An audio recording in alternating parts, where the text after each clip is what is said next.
Cue Faye podcast music. Da-da-da-da-da. Dun dun dun dun dun.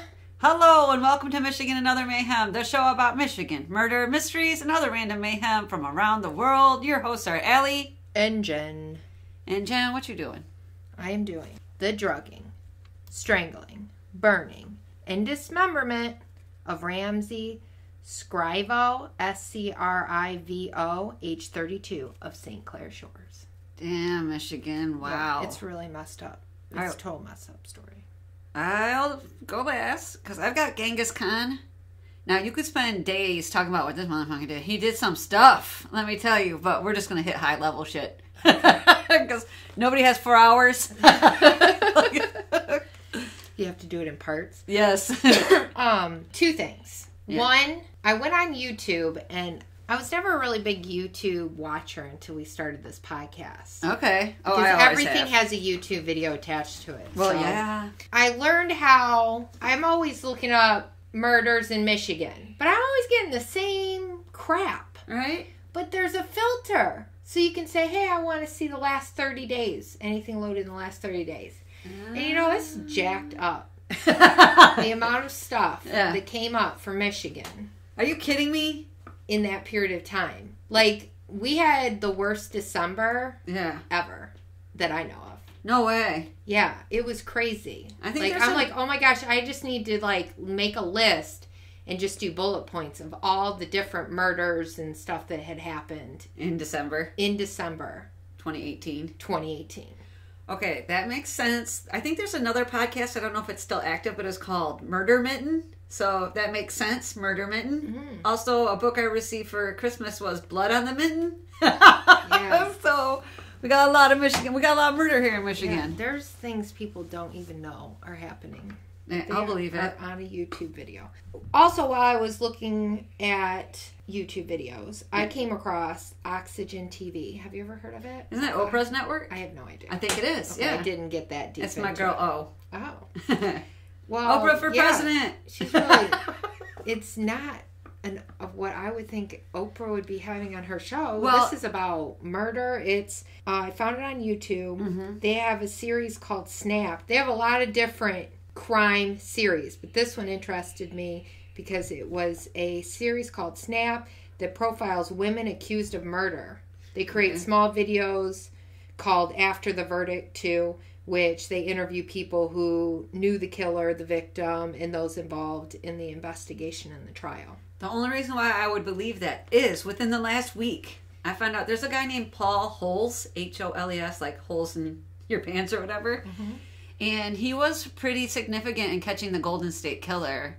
With that's the guy that was raping and murdering, mostly raping women that were married couples. Mm-hmm. And they found him through a DNA base, like you know how my husband and I have done the DNA test. Yeah. One of his relatives had done the DNA test, and they used the DNA from the murder cases to find this guy. One of the people that were active in it, he was a criminologist, is this guy named Paul Holes. And Paul Holes has a show, I think, on Oxygen. And and I just found out about that last week. Yeah, the Golden State Killer. That's the one where my husband always brings up the fact that Patton Oswalt, he's a comedian, his wife was writing a book about the Golden State Killer, and she died unexpectedly in her sleep. Whoa. Yeah, and then they find him after that, and he was raping and murdering, 30 years ago, 40 years ago. That's crazy. Yeah. Maybe she passed away and then solved the mystery and in heaven. Sent it down. Yeah, she died of, she had taken some medicine. She had an unknown heart condition. That's crazy. Yeah, and she was like 36 or something weird like that. That's shitty. That is terrible. So on this Oxygen TV yeah. YouTube channel, it stated 16,000 people are murdered each year in the U.S. and 7% of the killers are women. Oh, wow. And that was as of 2017. So we don't murder that many people. Yeah. We're the better gender when it comes to not causing harm to others. Yeah. Well, and it rolled well into this story. All right, tell me. About the drugging, strangling, burning, and dismemberment of Ramsay. What happened to Ramsay? So Ramsay. Suddenly we're all fancy. Well, you know why He's all I bougie. say. Okay, I want to say why I want to pronounce it that way. It's because I feel that Ramsay is like EY, but every news article I read spelled it AY. Oh, so like Ramsay. It just makes me want to say Ramsay. I get it. Okay. Yeah. We can just call him Ram for short. Yeah. Yeah. He lived with his mother in St. Clair Shores. His mother, Donna, reported him missing on January 27th of 2014. So he lived with his mom? Mm-hmm. Typical Michigan story. Keep going. Yeah. He had been diagnosed with psychosis and threatened to hang himself about 8 months before his disappearance. Oh, no. Which is believed to be triggered by his father, who died of a terminal illness. So his dad dies. He has some trouble with psychosis. He has a mental break. Yeah. He says he's going to kill himself? Yeah, and when I was watching parts of the trial, it seemed that happened like the day his dad died. Okay. So on January 30th, 2014, a motorist reported they found a human head in a trash bag on the side of the Fred Moore Highway, and it was confirmed to be Ramsay. Dang. Well, you know what? Now we know he didn't kill himself because you can't kill yourself, then put yourself into bags, and then spread yourself across the highway. You can't. Yep. Yeah. He's missing. His head's found. And the arrest was like only took days. Really? Not even days in between. I mean, you're on the 27th, he was reported missing. The 30th, his head was found. And the 31st, the suspect is arrested. Who is it? Who do you think it is? Girlfriend? No. It's mother. His mother. Oh my God! Yeah, it's his mother, Donna, was arrested for the murder of her son. The police believe she was overwhelmed with her son's illness and wanted him out of his life. Now, out of her life? Out of her life, yeah. Not his life. Oh, yeah. She wanted him right out of his life so hard she unlifed him. Yeah. And at this point, she was 60 years old. She was a nurse at St. John's Hospital. And she actually has 2 sons. This is the youngest. So she's 60 years old and she still manages to kill her 32-year-old son? Yeah, and I guess that she was his caregiver after his psychotic break. Yeah. And they thought that would be the best. She's a nurse. Yeah. So, kind of like when I got sick when I was younger, my mom was a nurse and they said she could take care of me, which she took care of me a lot better than this lady did. Okay. Yeah, I was going to say, well, you're still here. Yeah. Some of the points on why they believed it was her was the neighbors reported seeing Donna put multiple trash bags in her vehicle. Well, okay. Yeah, your son's found scattered across the freeway with multiple bags, and you were caught putting multiple bags. Yeah. The gas station surveillance video on that highway showed Donna near one of the dump sites. So they thought, oh, well, you're there. Neighbor says you put bags in. Yeah. Now you're over there by the dump site. And also, Ramsay's blood was found in Donna's car and in their home. Yeah. Well, did they say how she killed him? Oh, yeah. That's how they believe she drugged him. Okay. She strangled him. So she drugs him. He's a little loopy, maybe unconscious. Yeah. Then she strangles the shit out of him. Yep. And then the burning part, I'm a little iffy on. Okay. You know, it's... You think she tried to burn the trial is like 20-some videos. Oh. Okay? And they're all like an hour and a half long. Okay. But they talk about her house had caught on fire. Oh. So, I think she tried to burn his body. Yeah. And the judge mentions how she strangled him. And she burned him. Okay, so she did try to burn his body. It doesn't work. She probably tries to throw it in bags and throw it away. Yeah, now let's just dismember the kid and throw him around. Yeah, I did I did a fact one time talking about on our Facebook page about how it actually takes a lot of heat to burn a human body. We're mostly water, we're fat, and we're hardened bone, and it's really hard to burn us. No wonder she set her house on fire trying to burn her son's body. So that's what I think happened. I'm still not through all the videos. Yeah. And so Donna denied, of course, she didn't kill her son. And she denies this still to this day. She denies doing it. She was sentenced to life in prison without the possibility of parole. How did she explain the blood everywhere in the burnt up house? Interesting. Yeah. I had those same questions. Okay. But you can find news articles you can read. Yeah. About these things. Yeah. And I couldn't find one that actually gave the details. That's why I started watching the millions of videos of the trial. Right? But then I, fell asleep and... I bet you had sweet dreams that night. Oh, man. Ugh. So I have absolutely no idea. I have to finish the videos to know. Okay. Or a listener can start helping me watch all the videos, and then whoever finds out first wins. Yeah, right? Or you could do a continuing conversation maybe and follow up later. I did write down the YouTube to the trial and stuff to put the first one in. Okay. And then, of course, that leaves you to the other 20-some that they have. Good luck. So somebody can do it. But, yeah, real messed up. And so I am in my office. I'm looking this story up. And my son comes in and goes, "What are you doing?" I said, "Oh, I'm working on my next podcast story." And I told him, I said, "This is going to shock Allie. This is going to be a shocker one."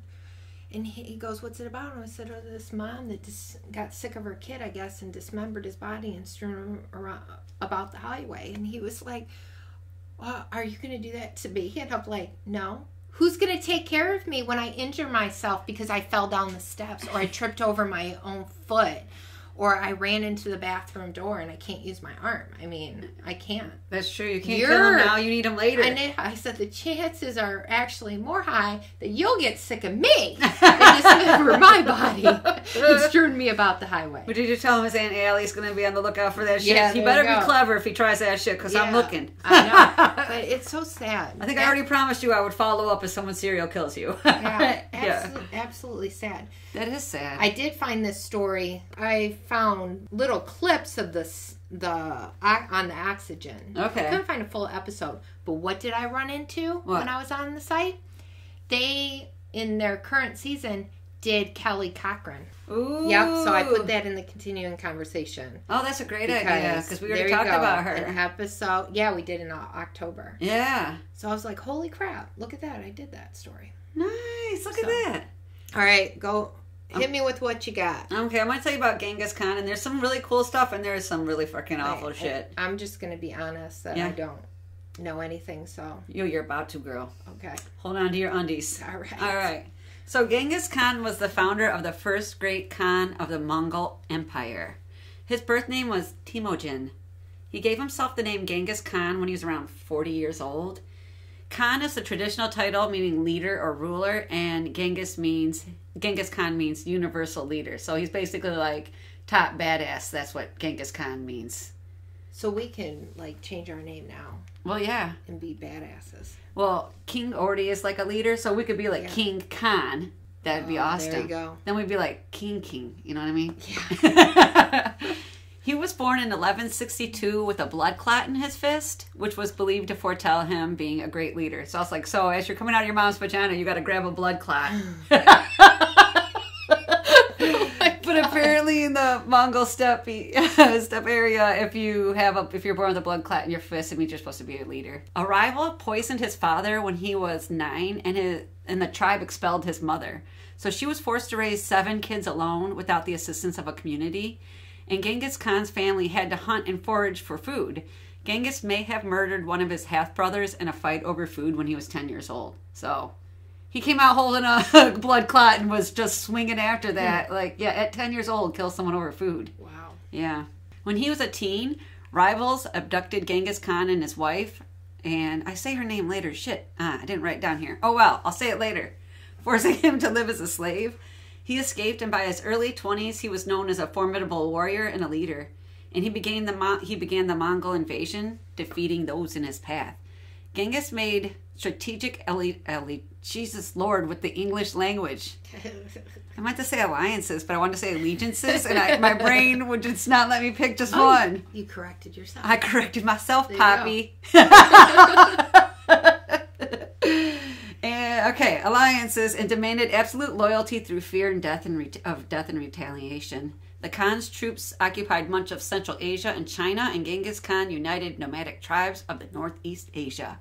Genghis created a single writing system called Uyghur, which advanced communication. It united all the different people in a vast area with one written communication system. So that helped, right? He also practiced meritocracy. A meritocracy is the governance of people by people who have merit. So you can govern if you have intelligence, talents, achievement, effort, through those things, over wealth or privileged classes. So just because you're Gen King doesn't mean you get anything. You have to show that you have worth. So it wouldn't matter your sexuality, race, wealth, or gender, just your brains and effort. So prove that you're smart, you can get your shit together, you could be a leader.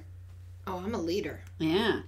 Women were respected as leaders. Now, after Genghis Khan died, there was a woman named Torajan, and I don't know how to pronounce her last name, but it's Khatun.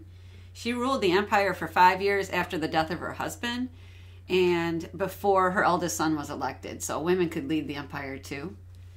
Genghis Khan encouraged religious tolerance. You could worship who and how you wanted, just make sure you do your job.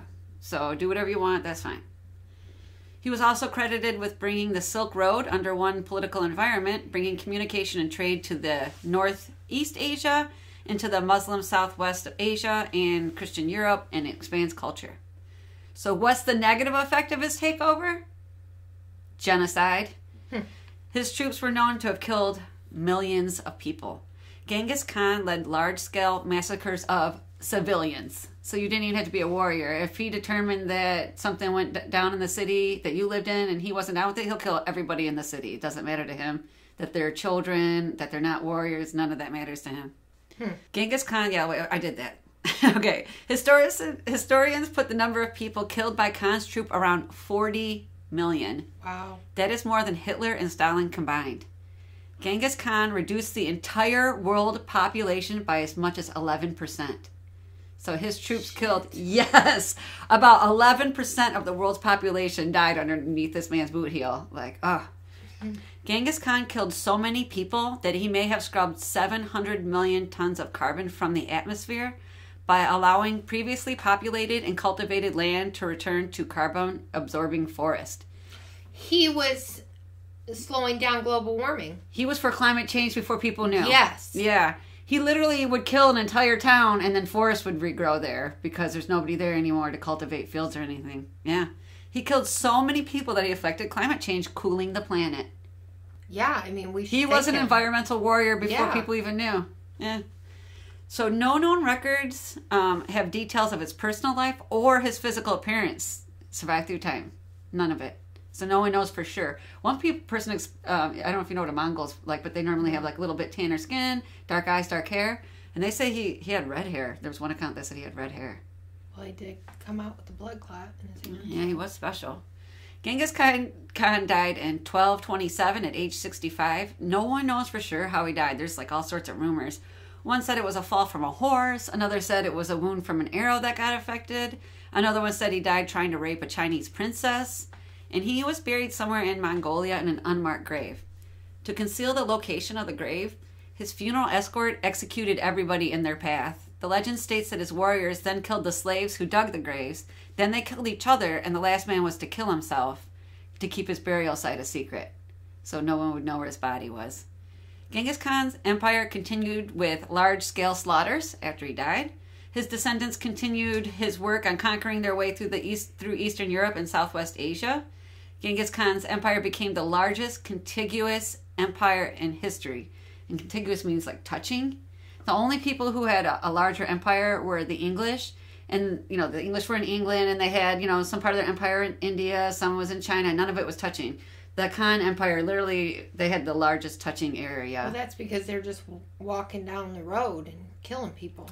Seriously. Taking over. There was this one sultan where Genghis Khan sent an emissary, like, hi, I'm Genghis Khan's emissary, we just wanted to, and they killed the emissary. And Genghis Khan was like, the fuck they did! So he sent his troops there, literally kill every single member of the royal family, that sultan's royal family.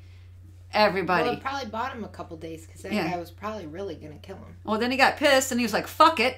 I asked, my troops asked this one town if they could stay and rest their horses. They said, no, kill those motherfuckers too. Like, yeah, that's how we did it. All right. So by the time he got to your town, he's like, can I stay here? And you're like, yes, please stay here, wherever you're comfortable. Let yourself, yeah. Yeah, Let right. me massage your shoulders. Exactly. So, where was I?